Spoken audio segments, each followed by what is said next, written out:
embassy. Aga pa ngayon, mga 7 in the morning. Punta kami sa embassy. Tingnan natin kung anong mayroon doon. Magre-renew ako ng passport ko. Punta ako ng embassy.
Pag hindi ma-renew yung passport ko, makauwi kami wala sa oras.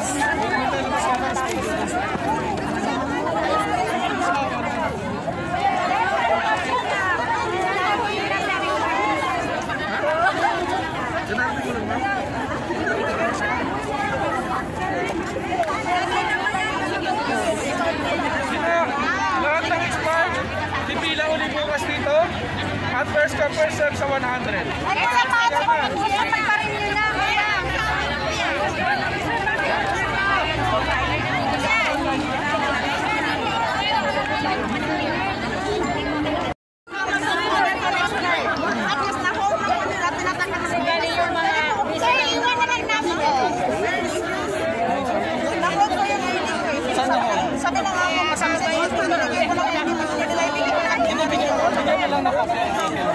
Dali mo lang yung kopya ng civil ID mo. Expired na yun, ha? Nakita tayo sa ganyan na. Walang reklamo siya. Basta expired na yun. Basta expired na lang. Ito, yung mga extension ng visa, pwede na rin pumila. Kasi extension na lang kayo. Expired ng visa na rin. Basta expired na, bago mag-November, at November 30. At kailangan na namin dito yung civil ID, titignan namin.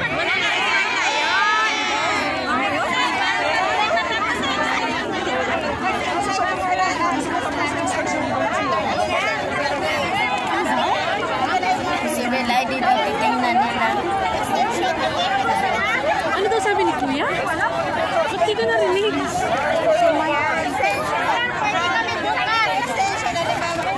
Tapos yung website ng yung Facebook ng Philippine Embassy, tignan nyo lagi rin yung bago announcement. Nasa Facebook naman tayo lahat. Salamat sir! Ano tayo? Ano dati? Tara na. Ano yan na? Kahit ang form, ang problema. Ang extension kasi. Kaya lang ano.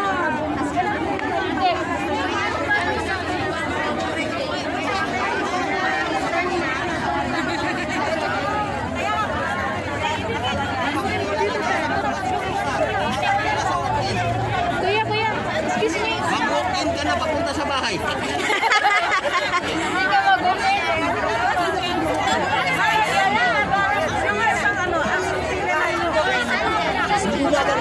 Dapat mamaya, nauna, dito na.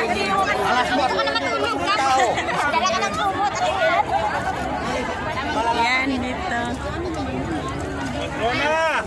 Yolita, masarap ka, te?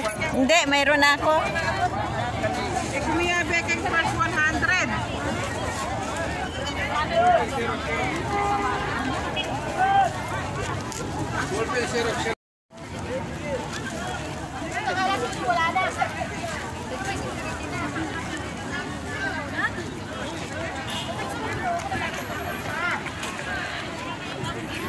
Uwi na lang tayo, wala na.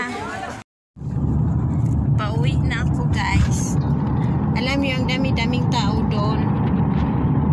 Mga nasa 500 guro nga tao. As in, ang dami-dami talaga. First come, first serve. First come, first serve. Dapat mauna ka doon sa may pintuan. Kung sino yung unang nakalinya doon sa may pinto, yun ang priority nila. At saka priority nila yung mga disabilities. Yung mga expired visa, expired ikama, expired na civil ID, at saka yung may nagpa-extension lang hanggang nung November, yan ang i-priority nila. Kaya yung iba sabi nila, kailangan madaling araw pa lang nakalinya ka na doon sa may pinto. Kaya wala tayong magawa, uwi na lang tayo. Babalik na naman ako mamayang madaling araw. Kailangan ng agahan.